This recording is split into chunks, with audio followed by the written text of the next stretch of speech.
World News tonight, the government tells the nation's airlines, watch out for a hijacking this summer. The Pentagon changes its mind about a website for wagering on terrorism. Another audio tape message allegedly from Saddam Hussein. He says he would sacrifice 100 sons to defeat the U.S. Why are so many white-collar jobs being lost in America? Our series on Jobless in America. And long live the people's car. Why the old VW Beetle will really be a collector's item now.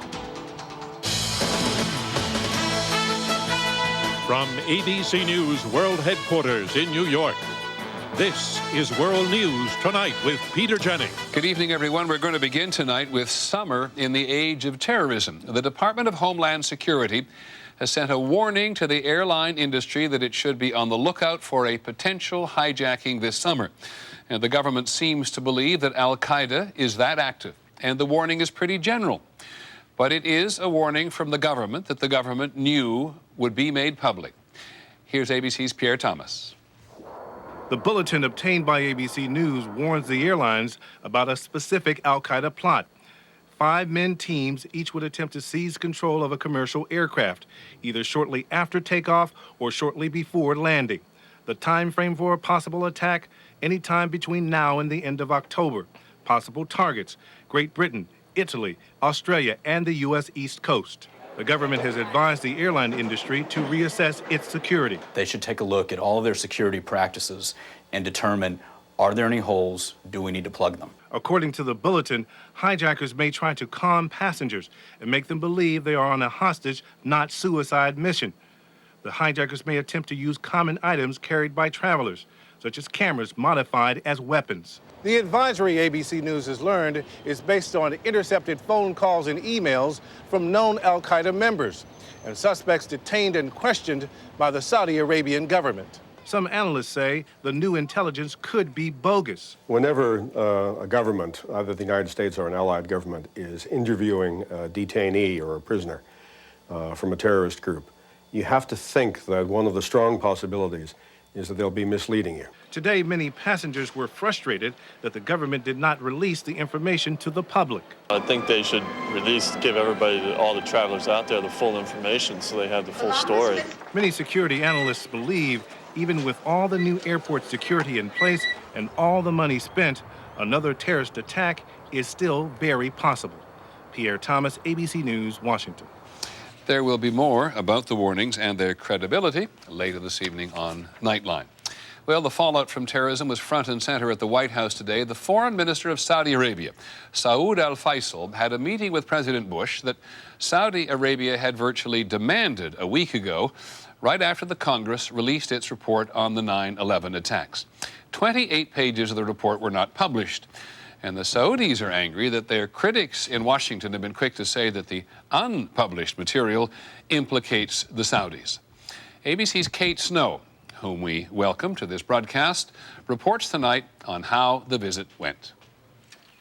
The Saudi foreign minister emerged from meetings with President Bush and his national security advisor, his voice tight with outrage. Saudi Arabia, he said, has been indicted by insinuation. We have nothing to hide. And we do not seek, nor do we need to be shielded. The 28 classified pages in the congressional report detail sources of foreign support for some of the 9/11 hijackers, 15 of whom were Saudi nationals. But before the foreign minister had even arrived at the White House, President Bush said his mind was made up. Those 28 pages would remain classified for now. It makes no sense to declassify when we've got an ongoing investigation that could jeopardize that investigation, and it made no sense to declassify during the war on terror because it would help the enemy if they knew our sources and methods. Prince Faisal said he was disappointed with the president's decision, but understood his reasons. Fine, one Saudi official told ABC News, just don't blame us. We want the information released. But on Capitol Hill, a longtime critic of Saudi Arabia was skeptical. For all we know, they whispered to the administration, we'll say declassified as long as you don't. The top Republican on the panel that authored the 9/11 report, Senator Richard Shelby, says the 28 pages are only classified because they could prove embarrassing to other countries. The panel's top Democrat agrees. Presidential candidate Senator Bob Graham says he doesn't buy the president's explanation today for keeping those pages secret.